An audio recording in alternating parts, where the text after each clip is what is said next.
নমস্কার বন্ধুরা, welcome to ST unique sports. বন্ধুরা, এই ভিডিওতে আমরা কথা বলবো একটু ইস্টবেঙ্গলকে নিয়ে।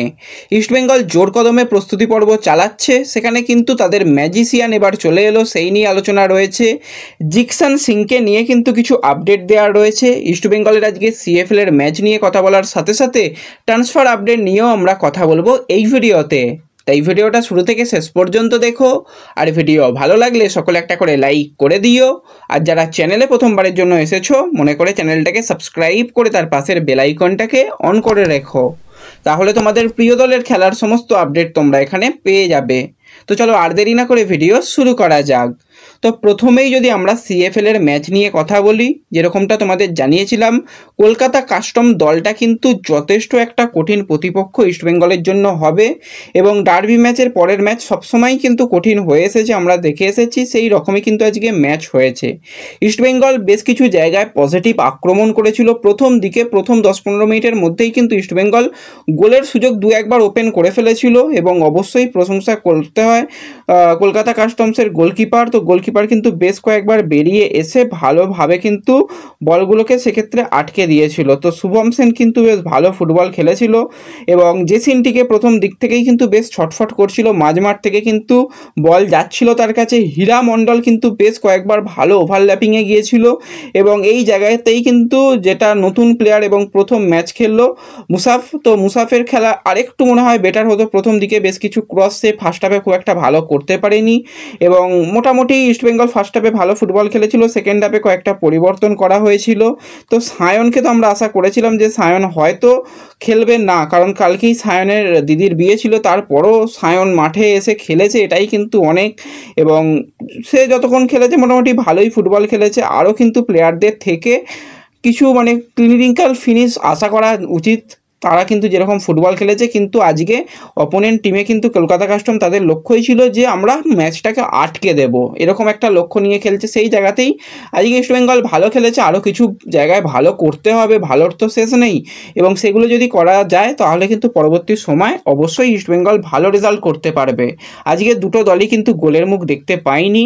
তো ইস্টবেঙ্গল এবং কলকাতা কাস্টমস তারা কিন্তু পরপরই 3টে ম্যাচ হ্যাটট্রিক করে এসেছিলো, জয়ের হ্যাটট্রিক ছিল। দুটো দলকেই কিন্তু একটা করে পয়েন্ট নিয়েই সন্তুষ্ট থাকতে হলো, এবং পরবর্তী ম্যাচগুলোও কিন্তু ইস্টবেঙ্গলের সামনে কিন্তু এবার বড় চ্যালেঞ্জ হয়ে গেল। বাকি ম্যাচগুলো জিততেই হবে, কারণ অবশ্যই ইস্টবেঙ্গল চাইবে যে গ্রুপ চ্যাম্পিয়ন হয়ে কোয়ালিফাই করতে। কিন্তু একটা ভালো আজকে ম্যাচ হয়েছে, এবং নৈহাটিতে কিন্তু আজকের রেজাল্ট হয়তো ইস্টবেঙ্গলের দিকে যায়নি, কিন্তু একটা আকর্ষণীয় ম্যাচ হয়েছে। তো ম্যাচ নিয়ে তোমাদের কী কী মতামত রয়েছে কমেন্টে জানিও।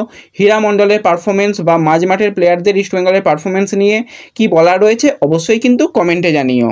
তো এরপরে যদি আমরা চলে আসি ইস্টবেঙ্গলের দিকে, তো সকালের দিকেই কিন্তু তোমাদের যেরকমটা জানিয়েছিলাম, কালকে মধ্যরাত্রেই চলে এসেছে মাধি তালাল। তো মাধি তালাল কিন্তু আজকে ইস্টবেঙ্গলের প্রস্তুতি পর্বতে যোগদান করে ফেললো, এবং দেখে কিন্তু খুব ফিট মনে হচ্ছিল। এবং যেরকম প্র্যাকটিসের যেরকম আপডেট জানতে পারলাম, এখনও পুরো প্র্যাকটিস এখনও কমপ্লিট হয়নি, তো রাতের দিকে বাকি আপডেট জানিয়ে দেবো। তো মাধি তালালকে দেখে খুব ভালো লাগলো, কয়েকটা গোলে শট রাখলো, দারুণ দেখে লাগলো। বডি শেপ খুব ভালো রয়েছে, একদম দলের সঙ্গে মানিয়ে নিয়েছে, কোনো রকম অসুবিধা নেই। তো মাধি তালাল এসে যাওয়ায় কিন্তু ইস্টবেঙ্গলের মোটামুটি শক্তি আরও অনেকটা বাড়িয়ে নিল, কারণ সামনেই ডুরান্ড কাপ রয়েছে। তার আগে মাধি তালালের চলে আসাটা কিন্তু অনেক ভালো হলো ইস্টবেঙ্গলের জন্য।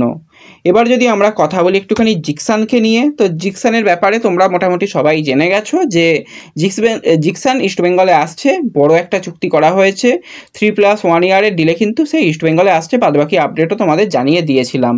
তো কেরালা ব্লাস্টার্স কিন্তু থাইল্যান্ডে অনুশীলন করছে, এবং সেখানে অনুশীলনে কিন্তু নানান রকমভাবে তাদের কোচ প্র্যাকটিস করাচ্ছে, সেখানে কিন্তু কোনোভাবে জিকসানকে দেখা যায়নি। এমনকি কেরালার বেশ কিছু মিডিয়া থেকেও যেটা রিপোর্ট করা হচ্ছে, রীতিমতো নাকি জিকসান কেরালা শিবির ছেড়ে দিয়েছে, যদিও তার এখনও অফিসিয়াল কিছু কনফার্মেশন আসেনি।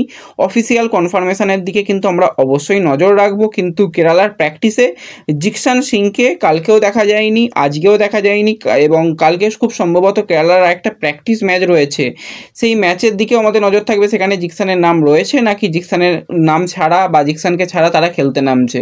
তো সেই দিকে কিন্তু অবশ্যই নজর থাকবে। তো আর জিকসান এসে যাওয়ায় কিন্তু ইস্টবেঙ্গলের মাঝমাঠ অনেক বেশি শক্তিশালী হয়ে গেল। পরবর্তী সময় কিন্তু জিকসানকে নিয়ে আরও আলোচনা করা যাবে। তো এরপরে যদি আমরা একটুখানি ট্রান্সফার আপডেট নিয়ে কথা বলি, তো এই মুহূর্তে কিন্তু একটা দারুণ সাইনিংয়ের আপডেট বেরিয়ে আসছে। 25 বছর বয়সী ভারতীয় সেন্টার ব্যাকের প্লেয়ার নিশ্চল চন্দন, যাকে কিন্তু আই লিগে চার্চিল ব্রাদার্সের হয়ে ফুটবল খেলতে দেখা গেছে এবং তার উচ্চতা, দারুণ উচ্চতা, সেন্টার ব্যাকে কিন্তু দারুণ ফুটবল খেলতে পারে এবং ক্যাপ্টেনশিপ করার কিন্তু তার ক্ষমতা রয়েছে। মিনার্ভার একাডেমি থেকে উঠে আসা, পরবর্তী সময়ে দিল্লি এফসি, সুদেবাতে খেলেছে, এবার কিন্তু সে খালেদ জামিলের দলে যোগদান করলো। অফিসিয়ালি আপডেটও এসে গেছে। নিশ্চল কিন্তু রীতিমতন প্র্যাকটিস ক্যাম্পেও যোগদান করে ফেলেছে। এটা কিন্তু একটা খুব ভালো সাইনিং হয়েছে জামশেদপুরের জন্য, কারণ জামশেদপুর অনেকগুলো প্লেয়ারকে হারিয়ে ফেলেছে, বেশিরভাগ প্লেয়ারই চেন্নাই এফসিতে যোগদান করেছে। সেই জায়গাতে কিন্তু এই চন্দন আসায় মোটামুটি শক্তি অনেকটাই বেড়ে গেল জামশেদপুরের, বলাই যায়। তো এই ভিডিওতে এই কয়েকটাই ছোট্ট আপডেট শেয়ার করার ছিল। ভিডিও ভালো লাগলে ভিডিওতে লাইক করে দিও, চ্যানেলে প্রথমবারের জন্য এলে চ্যানেলটাকে সাবস্ক্রাইব করে দিও, ফেসবুক পেজ থেকে ভিডিও দেখলে ফেসবুক পেজটাকে ফলো করে নিও এবং ভিডিও একটু সকলের সঙ্গে শেয়ার করে দিও। তো দেখা হচ্ছে পরবর্তী ভিডিওতে। ধন্যবাদ।